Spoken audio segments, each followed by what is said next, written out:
As the cost of housing continues to rise and the needs of families evolve, more and more Canadians are considering multi-generational living arrangements.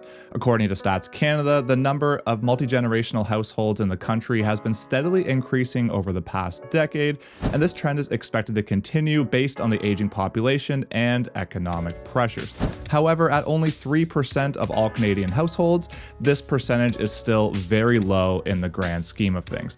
So in today's video, I'm going to dive into multi-generational living, and I'm going to talk about why I think it's going to be a big part of Halifax's housing future. Now, just before I get into it, if you're new here, my name is Andrew Stephens, and I've been a realtor in Halifax for 10 years. If you want to be educated on the market here in HRM, then hit that like button and hit that subscribe button.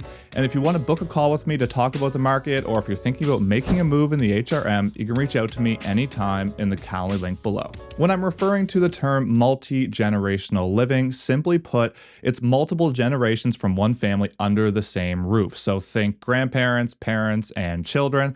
And this is something that is a lot more common in other areas of the world, but not so much here in North America. Now, as an example of how this could work or what this might look like, I was in Europe a couple years ago on a vacation, and I stayed in an Airbnb in the Netherlands, and it was a townhouse with 3 flats, right? So lower, middle, and upper.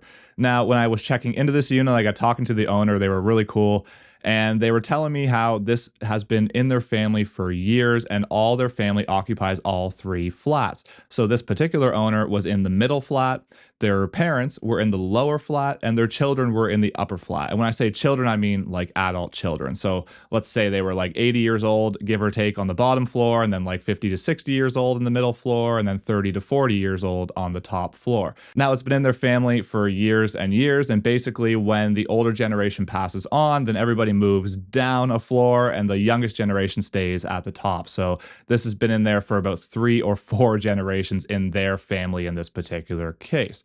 So what could this look like in Halifax, and why do I think it's going to be a big part of the housing future here? First of all, the overall cost of housing has exploded. People are finding it harder and harder to get into homes and into rentals that work for them and their budget. So with a multi-generational living situation, they're able to pool their finances together to get something that works for everybody, and it's going to make housing a lot more accessible to those who are finding it difficult to get into the market. But it's not purely about the money. There's also a growing recognition of some of the benefits that come with multi-generational living, such as grandparents helping out with childcare, maybe the kids helping their aging parents as they're getting older, or simply the comfort of having family close by and being all together if you're a tight-knit family. Second of all, we have an aging population, especially here in Nova Scotia, and a lot of these aging populations are going to start to downsize if they haven't already, and they're going to find it much more difficult to find suitable housing situations based on their pension and depending on if they have a good nest egg saved up, because let's face it, those rents that used to be $1,000 a month are now $2,500 a month, so it's really changing things for this aging population as they're beginning to downsize.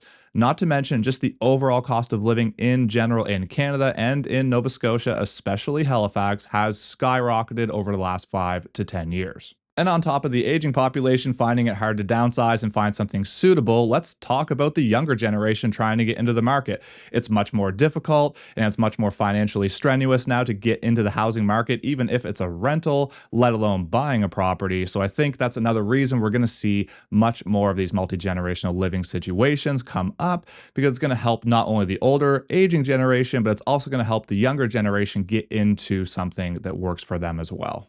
Third, there's been a lot of regulation changes lately that are allowing for more density, and this is going to make it so there's much more appealing situations for these types of living arrangements, such as secondary suites and backyard suites. So what could this look like in Halifax? Well, to be honest, there's plenty of options to talk about here. First off, let's think about a set of flats, a legal multi-unit set of flats, like an over-under type of setup. There's tons of these around the HRM. Number 2, let's talk about a basement unit, or what could be called a secondary suite under the new zoning changes. Basically, any single family home can house a secondary suite, so it's far less limited than it once was. And number 3, backyard suites. I think this is something that we're bound to see a lot more of. And actually, when I'm driving around the city, I'm personally seeing a lot more of these units being built. And a contractor that I work closely with told me not long ago that his requests for quotes on these backyard suites have skyrocketed as of late. Now, I'm already seeing much more of this in my business, whether it's the inquiries that I'm getting or some of the things that my clients are trying to accomplish. And honestly, just driving around the city, I'm seeing more and more of this. I'm noticing more and more backyard suites going up. I'm seeing more and more houses being lifted and third units being put in the bottom of them or second units being put in the bottom of them. So I think it is already happening, and I think it's going to continue to increase as well. Some of this is no doubt the overall market conditions that I've been talking about throughout this video. And I think a big part of it too is an overall cultural thing. We're much more diverse across Halifax and across Canada than we used to be. And within a lot of these different cultures, multi-generational living is much more common and much more acceptable than it has been seen in the past across North America. Now, if you're still here watching, you obviously have some interest in this topic. So I'm curious to hear what you think. Do you think multi-generational living situations are going to become much more common in Halifax? And do you think it's going to be a big part of the future here in the Halifax real estate market?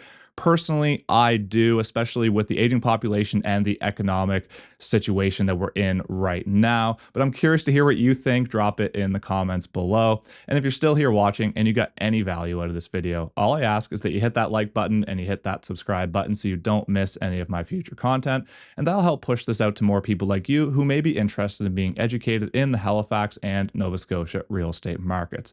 And until next time, thank you so much for watching. I really appreciate your support, and have a great day.